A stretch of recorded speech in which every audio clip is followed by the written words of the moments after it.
Good morning, dear students. Let us take a look at this question from JEE Advanced 2020.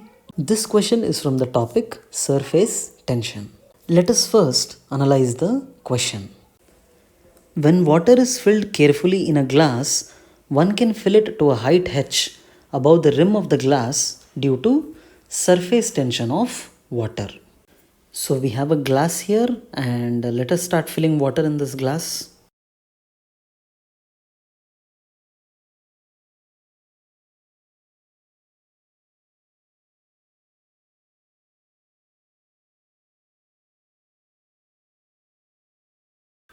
So the height of water above the rim is h.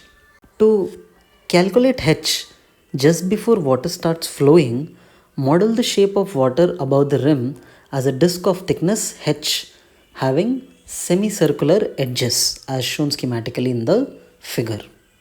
So this water above the rim, we can model this as one disk, okay, with semicircular edges. When the pressure of water at the bottom of this disk exceeds what can be withstood due to the surface tension, the water surface breaks near the rim and water starts flowing from there.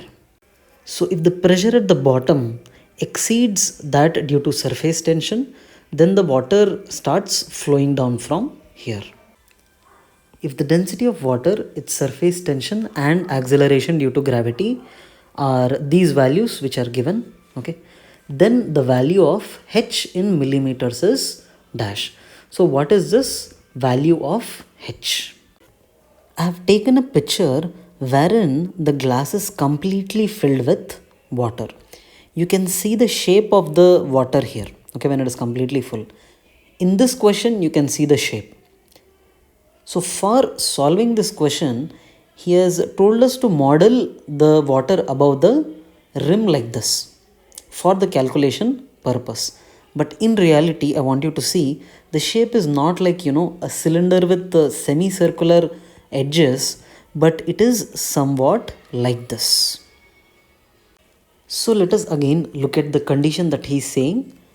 When the pressure of water at the bottom of this disk, so the pressure of water at the bottom, if this height is h, density is rho, the pressure at this point will be h into rho into g. Okay, so when the pressure of water at the bottom of the disk exceeds what can be withstood due to surface tension, consider a point here which is inside this bulge.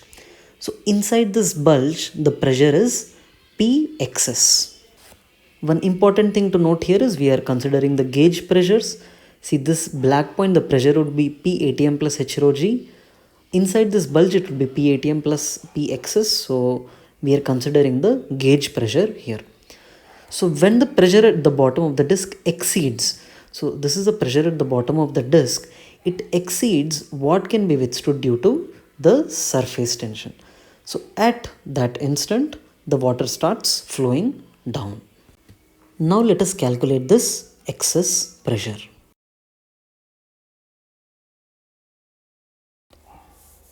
To calculate excess pressure, let us remove only this side part and analyze the forces on it and calculate the excess pressure.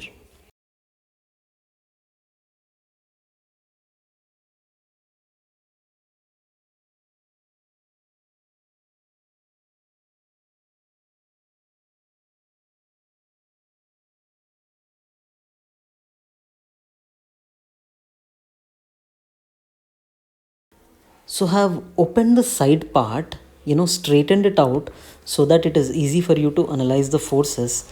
This side part is in equilibrium. Okay, so I have drawn two forces. These are the force due to surface tension. Okay, it is acting only on the surface, and this is the force due to excess pressure. Now, due to the action of these two forces, this part is in equilibrium. I will just change the view once more so that you can observe it from a different view.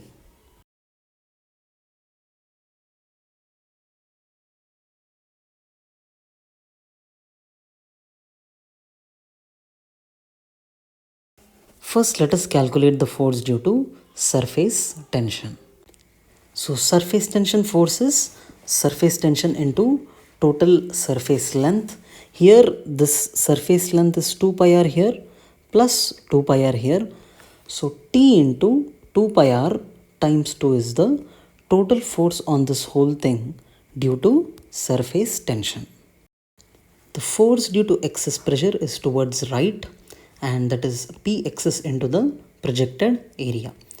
This that you see here is the projected area, this rectangle that you see here. Okay. From equilibrium condition, we can write P excess into area equals to T into 2 pi r into 2. This projected area is 2 pi r into h. I'm writing it here 2 pi r into h. So we can write P excess into 2 pi r h equals to T into 4 pi r. Simplifying this, we can write P excess equal to 2T by h. The condition we got initially for water to just start leaking was h rho g equal to P excess. We can write h rho g equals to 2T by h. By putting in the values of T, rho and g, we get h equals to root 14 millimeters. Now we need to write this in a decimal form. So how are we going to approach that in the exam? See, we know 3 square is 9 and 4 square is 16. So this 14 is between 9 and 16. We can say this root is between 3 and 4. I hope you all know how to calculate 3.5 square using shortcut. So 3.5 square is 10.25 and 4 square is 16. So one thing, so this value 14 lies between 10.25 and 16, right? So we can say our value must be somewhere in between 3.5 and 4. Now our value 14 is in between these two, almost in between these two you can say. So the square root of this could be in between these two. Okay, so let us take the average of this 3.5 plus 4 divided by 2. That would be around 7.5 divided by 2, which is approximately equal to 3.7. So we can say the range where this could be 3.7 something. See, in JEE, they have given the answer as anything. If you write between 3.65 to 3.85, you get 4 marks. So we are well within this limit of 3.65 to 3.85. So I want you to remember how we approximate these values so that we get a reasonable value which is well within the range given in the answer key.